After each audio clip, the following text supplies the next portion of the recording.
Sportsnet Lakers, brought to you by Mercury Insurance. Chris McGee alongside Robert Ory. Big game, James Worthy. We got Mike Trudell and Allie Clifton down at Crypto.com Arena. How we doing, gentlemen? Everybody good? Yeah, we covered, you know. Yeah. It's a little long weekend. Long weekend. You know how I feel about Celtic games. Yeah. Yep. So, but I'm ready to move forward. You're moving on from forward. I agree with that. Have no choice. Rob, how are you doing? I'm doing great, man. Just happy to be here with you two guys. Yeah, man, it's always back in the saddle again. It's always nice. Look, to get right to it. Lakers homestand ends tonight. Remember when we started this, we said the Lakers have 8 at home, and here is how it looks. A win over the Sixers, win over the Warriors, lost 2 in a row to the Thunder and Spurs, then won their next 2, Mavericks and Clippers, losing to the Celtics. So the Lakers at 4-3 in their last 7, all in downtown Los Angeles. I do want to start with that game on Sunday. Lakers offense only 89 points, second lowest of the year, 18 assists. How important is it, James and Rob, for a bounce-back game tonight at home to end this homestand right? It's always critical to bounce back after a disappointing home loss, against one of your arch rivals in the league.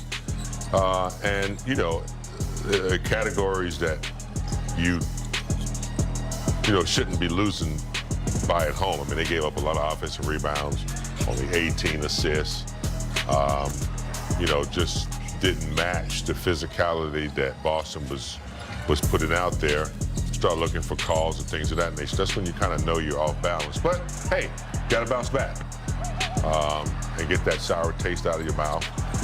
When you think about what they were trying to do prior to All-Star break, I think they didn't meet their goal there, and then they come back afterwards, and they still got to make some changes defensively in some other areas. Yeah, I think sometimes when you look at a game, you look at how bad your team played. Even though they play bad, you also have to, hate to say this, give credit to the Celtics on how they've been playing this year. How great they've been playing defensively. You think about Jaylen Brown, who's potentially going to be an MVP of the league.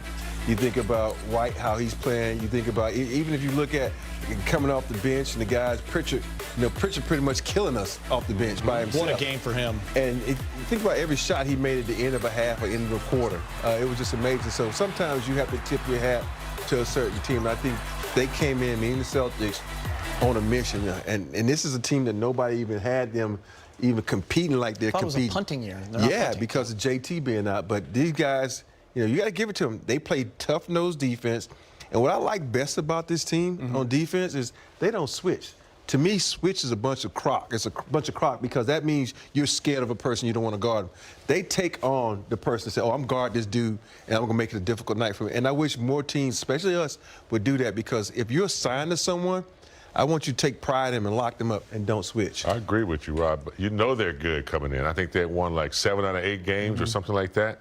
So they're good, and you got to match whatever they're bringing. You at home.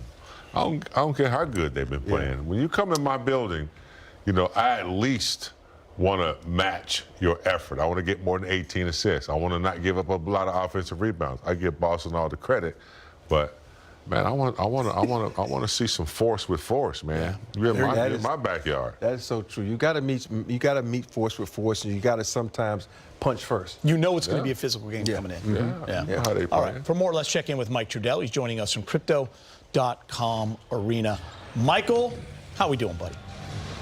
Hey guys, good to see you as always, and welcome downtown. So we know that the Lakers are mostly healthy going into this one. Just Jaxson Hayes that won't play for another game because of that ankle. So that's where we started with J.J. Redick, wondering where the Lakers were going to be able to try and replace some of the things that Jaxson Hayes does, which of course is tricky, and J.J. will get into why.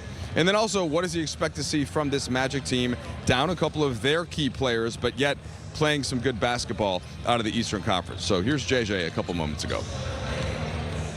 Unfortunately, no one on our team can jump as high as him outside of maybe LeBron. So, we'll make do with Maxey and Vando, and the good news is he's day to day, and he's already made improvements. He did a light on court workout today.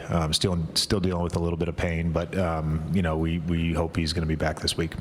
Orlando's been without a couple of their key guys in Suggs and Wagner, but still really good. I think 5 of 7 wins, 2 or 3 on this trip. But what have you seen from them even with the current injuries, and what's the challenge they present?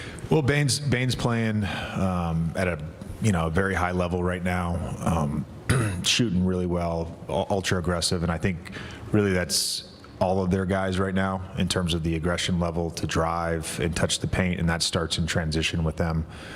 They're really looking to run and score at the rim, and we've got to do a good job of getting back and setting our defense, and then being able to contain the basketball, whether that's in zone or man.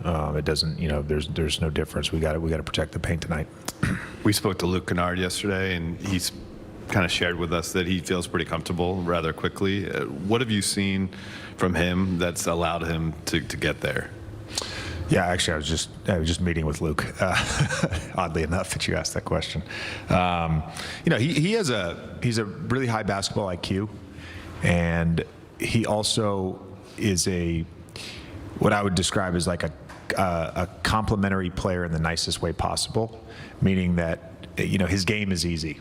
He's not going to over dribble. He moves. He makes quick decisions. He can really shoot it.